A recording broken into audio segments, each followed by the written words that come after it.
Kashmir news میں ایک بار پھر آپ کا خیر مقدم ہے۔ ایوارڈ یافتہ پیپر ماشی آرٹسٹ مقبول جان نے فیبرک پینٹنگ کے ذریعے قدیم سری نگر شہر کے کلچر، مذہبی ہم آہنگی اور ماحولیات میں انحطاط کو احسن طریقے سے پیش کیا۔ مقبول کی خواہش ہے کہ ان کی اس پینٹنگ کو پارلیمنٹ میں جگہ ملے تاکہ وزیر اعظم اور دیگر ارکان کو سری نگر کے ختم ہو رہے آبی ذخائر کے بارے میں پتہ چل سکے۔ پیش ہے ہمارے چیف کرسپونڈنٹ پرویز بٹ کی خاص رپورٹ۔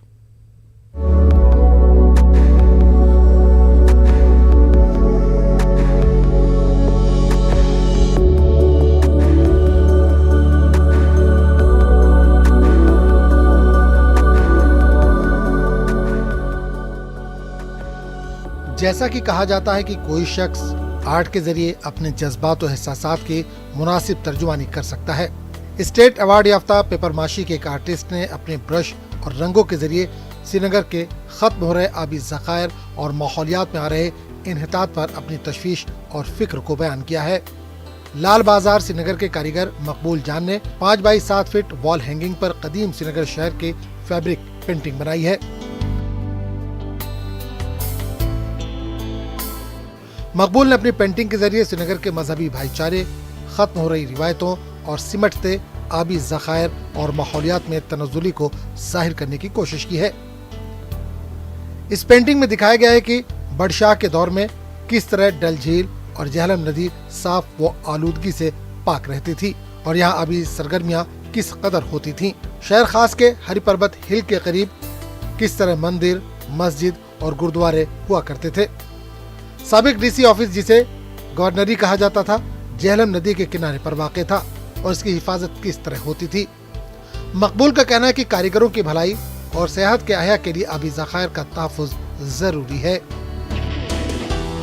ڈل لیک تھا، ہمارا جھیل تھا، ہمارا جو ڈاؤن ٹاؤن علاقہ تھا، یہ دیکھنے لائق، ہر مذہب کے لوگ وہاں رہتے تھے، ہر شائننگ، ہر پول کس طریقے سے دیکھتے ہیں، ہمارے ندیاں کس طرح الگ الگ شاخص وہاں سے نکلتے ہیں۔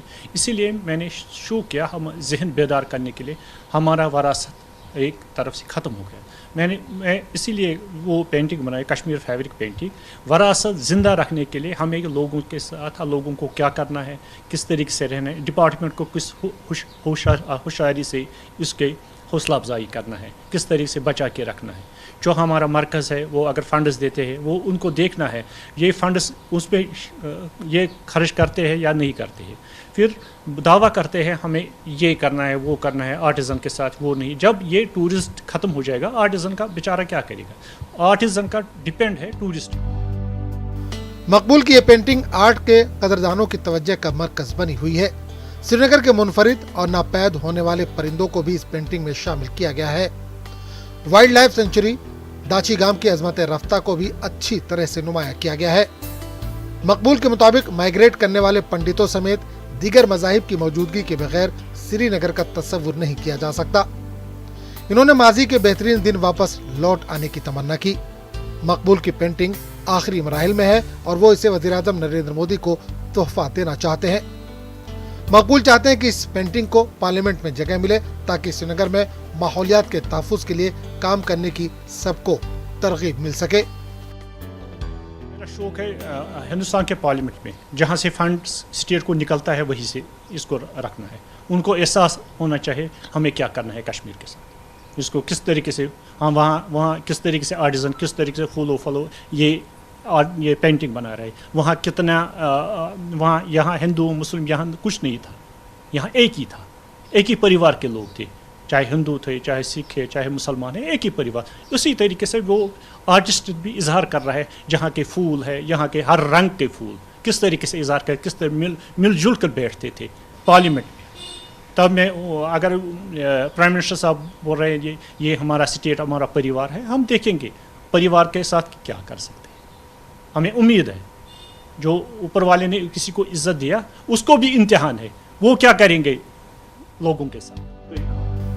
سری نگر شہر یہاں کے لوگوں کے مل جل کر رہنے اور مشکلات میں ایک دوسرے کی مدد کے لیے ہمیشہ سے جانا جاتا ہے۔ حالانکہ شہرکاری اور نئی رہائشی کالونیوں کے آباد ہونے سے یہ جذبہ اب تھوڑا کم ہوتا دکھ رہا ہے، لیکن کئی علاقوں میں خاص کر شہر خاص میں قدیم روایتوں کی جھلک ابھی بھی دیکھنے کو ملتی ہے۔ نیوز 18 اردو کے لیے سری نگر سے پرویز بٹ کی رپورٹ۔ मुंबई यूनिवर्सिटी में ज़ेर तालीम सरोश नामी तालिबा कश्मीरी हैंडलूम और हैंडीक्राफ्ट्स पर रिसर्च कर रही हैं। सरोश इन दिनों कश्मीर आई हुई हैं। इस सिलसिले में वो कानीहामा मागाम पहुंची। यहां उन्हें मशहूर कानी शॉल कारीगर सज्जाद अहमद ने कश्मीरी मेहमान नवाजी की अजीम रिवायत को बरकरार रखते हुए क़याम करने के लिए अपना घर फराहम किया। सरोश कानीहामा में कानी और पश्मीना शॉल से मुताल्लिक़ तमाम मालूमात जमा कर रही हैं। मैं मुंबई यूनिवर्सिटी की स्टूडेंट हूँ और वहाँ पे मैं रिसेंटली हैंडलूम्स एंड हैंडीक्राफ्ट्स के बारे में पढ़ना शुरू किया था मैंने। उसके बाद धीरे धीरे मुझे कश्मीर के हैंडीक्राफ्ट्स और हैंडलूम में मुझे काफ़ी इंटरेस्ट आने लगा और विलेज में घूमी, अलग अलग घरों में गई और देखा कि यहाँ पे किस तरह से लोग वो वीविंग करते हैं या बाकी जो भी इनके प्रोसेसेस होते हैं ऑफ मेकिंग कानी पश्मीना शॉल, वो किस तरह से होते हैं। पर एक चीज़ मुझे बड़ी अजीब सी लगी यहाँ पे, वो है कि यहाँ पे जो न्यू जनरेशन है वो इसको बहुत ज़्यादा सीखना नहीं चाह रही है, या जो अभी भी लोग जो कर रहे हैं वो कह रहे हैं कि मुझे छोड़ना है या उन्हें ज़्यादा पैसे नहीं मिलते हैं इस चीज़। उनको कानी शाल के बारे में हर एक चीज़ बताई फ्रॉम बिगनिंग, जो भी इसका प्रोसेस होता है। रिसेंटली GI टैगिंग हुआ है और सारे गवर्नमेंट ने और सारे इनिशिएटिव्स लिए हैं, craft tourism village, GI tagging, ये सारा मिला के मुझे लगता है कि ये क्राफ्ट फिर से इंशाल्लाह दिन दुगनी रात चौगनी तरक्की करेगी।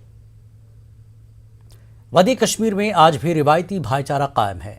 बालहामा श्रीनगर में मौजूद तारीखी श्री माता बाला देवी मंदिर इसकी ताज़ा मिसाल है। सदियों पुराने इस तारीखी मंदिर के आसपास देवदार और कायरों के पुराने दरख्त मौजूद हैं। यह मंदिर 5 बड़े देवदारों की बनी एक मूर्ति से बना हुआ है। बालहामा इलाके में अभी कई पंडित घराने मुकीम हैं। मकामी पंडितों ने सरकार से मुतालबा किया है कि इस मंदिर के अहाते में एक धर्मशाला कायम की जाए ताकि बैरून रियासतों से आ रहे अकीदतमंद यहाँ रात को ठहर सकें।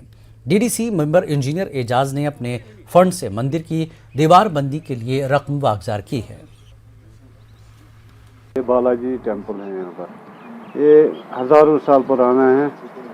ये राजतरंगी में इसकी जिक्र आई है। 5-6 घर हैं, उसकी वजह से मेंटेन, और जो यहाँ के लोग हैं लोकल जो मुस्लिम लोग हैं उनकी वजह से आज एक सारे हमारे साथ यहाँ खड़े हैं, काम चल रहे हैं, तो इनकी वजह से भी ये यहाँ सेफ रहा। इकट्ठे 5 देवदारों की एक मूर्ति बनी है, उसकी 5 देवदार इधर पड़े हैं ये उनके बाकी जो श्रद्धा से जो आ जाएगा इधर अपनी मन की भावना से ठीक आ जाएगा, उनकी मनोकामना भी पूरी होती है। इधर मुस्लिमों का, इधर मुस्लिम बरादरी है हमारी, वो भी पूरा इधर ध्यान देते हैं इसकी तरफ, क्योंकि उनको भी इसकी श्रद्धा है।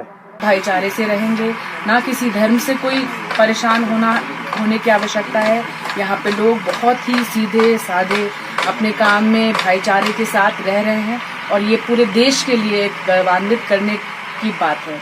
फख्र के साथ बोलता हूँ कि बालामा जो इलाका है यहाँ पे सारे समाज, पंडित या शिया कम्युनिटी या सन्नी कम्युनिटी, सब लोग भाई बनती में और भाईचारे में के साथ रहते हैं। मैं ये मानता हूँ कि इंसानियत सबसे बड़ा धर्म है। प्राचीन मंदिर है जिनमें जो 5-5 हज़ार साल पुराने मंदिर है जहाँ पे लोगों का आना जाना होता है, वहाँ पे उनके लिए फैसिलिटीज प्रोवाइड देनी चाहिए। डायरेक्टर एग्रीकल्चर कश्मीर चौधरी मोहम्मद इकबाल का कहना है कि कश्मीर में महकमे की जानिब से तैयार करदा ताज़ा सब्जियां मुल्क की मुख्तलिफ रियासतों में अच्छे दामों पर फरोख्त हो रही हैं। ताज़ा सब्जियों से हासिल हो रही आमदनी से कई कुंबे खुशहाली की राह पर गामजन हैं। नौजवानों के लिए रोजगार के नए मौके पैदा हो रहे हैं। उन्होंने कुपवाड़ा का दौरा किया और एग्रीकल्चर फार्म का मुआयना किया। उन्होंने कहा कि इस फार्म को अब एग्रीकल्चर फील्ड स्कूल में तब्दील किया जाएगा। जान के खुशी होगी कि हमारे कश्मीर का मटर स्नो पीस इस साल अहमदाबाद में 155 रुपये से 160 रुपये के बीच में किलो जाके वहाँ पे बिका। हमारे यहाँ का हाक साग, मुझे खुशी हुई कि जब मैं यहाँ से कल लद्दाख गया तो हमारे कश्मीर का हाक वहाँ पे मौजूद था। मुझे खुशी हुई कि जितनी वेजिटेबल हम यहाँ प्रोड्यूस करते हैं, जिन जिन इलाका जात में कमी थी, जम्मू की मंडी को हमने कैटर किया। हम मिलजुल के कोशिश कर रहे हैं कि किस तरीके से हमारे फार्मर का जो प्रोड्यूस है वो प्रोड्यूस, उसकी प्रोडक्टिविटी ज़्यादा कैसे बढ़े, उसमें और इजाफा कैसे लाया जाए और उसकी अच्छे तरीके से मार्केटिंग कैसे हो सके। उधमपुर में शजरकारी मुहिम जारी है। सब्ज जम्मू कश्मीर मुहिम के तहत जिले के मुख्तलिफ मकामात पर पौधे लगाने के लिए उधमपुर फॉरेस्ट डिवीजन अपने मिशन पर काम कर रहा है। सेंट्रल नर्सरी मंड टेकरी में पौधे तैयार किए जा रहे हैं। पहाड़ी इलाकों, बंजर ज़मीनों या उन मकामात पर जहाँ कर पौधे लगाना मुमकिन नहीं है, ऐसे इलाकों के लिए सीड बॉल तरीका अपनाया जा रहा है। सीड बॉल यानी बीज को मिट्टी और खाद में रखकर सुखाया जाता है, फिर इन मिट्टी के छोटे गोलों को कहीं भी शजरकारी के लिए पहुंचाया जा सकता है। फॉरेस्ट डिपार्टमेंट जो है बहुत सारी स्कीम्स के अंतर्गत जो है पौधारोपण कर रहा है और हमारा लक्ष्य है इस साल का कि हम 1,30,00,000 से ऊपर प्लांट्स जो हैं लगाएं जम्मू कश्मीर में, जिसके तहत different wings of the forest department और सारे स्टेक होल्डर्स जो है वो रोपिन करे गए हैं एक होलिस्टिक अप्रोच के चलते, ताकि ये लक्ष्य हम यह पूरा कर पाए। ये लो कॉस्ट इंटरवेंशन का आइडिया जो है हमारे PCCF साहब का है, उनकी तरफ से इनिशिएटिव है, जिसके चलते ये ऑल ओवर J&K इम्प्लीमेंट किया जा रहा है अभी, और इसके काफ़ी सक्सेसफुल रिजल्ट्स हमें मिल रहे हैं। All new pension employees United front के बैनर तले अनंतनाग में मुलाजमीन की एक प्रेस कॉन्फ्रेंस मुनक्किद हुई। जम्मू कश्मीर के LG से मुलाजमीन के लिए न्यू पेंशन स्कीम के बजाय ओल्ड पेंशन स्कीम बहाल करने की अपील की गई। न्यू पेंशन स्कीम की मुलाजमीन शुरू से मुखालफत करते आए हैं। एक आदमी जो है एक गवर्नमेंट जॉब इसलिए ऑप्ट करता है ताकि उसके बुढ़ापे में उसका पेंशन उसका सहारा बने। तो ये जो NPS स्कीम है इसमें पेंशन की जो ऑप्शन है वो छीनी गई है इसमें, तो जो बुढ़ापे का मेन सहारा होता है वो इसमें है ही नहीं। तो इसलिए हम LG इंतज़ामिया और गवर्नमेंट ऑफ इंडिया के है उससे हम रिक्वेस्ट करते हैं कि जो जितने भी NPS एम्प्लॉइज़ है उनके हक में ओल्ड पेंशन स्कीम लागू की जाए। वो यहाँ पे जो NPS पॉलिसी है इसको रिवोक करके फिर यहाँ पे OPS बहाल किया जाए, क्योंकि एम्प्लॉय अपनी एक जवानी जो 33 साल या 40 साल की जवानी गवर्नमेंट को देता है तो इसलिए देता है ताकि बुढ़ापा में मुझे एक सहारा था, वो पेंशन था जो हमसे छीन लिया गया है। खबरों का सिलसिला जारी रहेगा एक ब्रेक के बाद।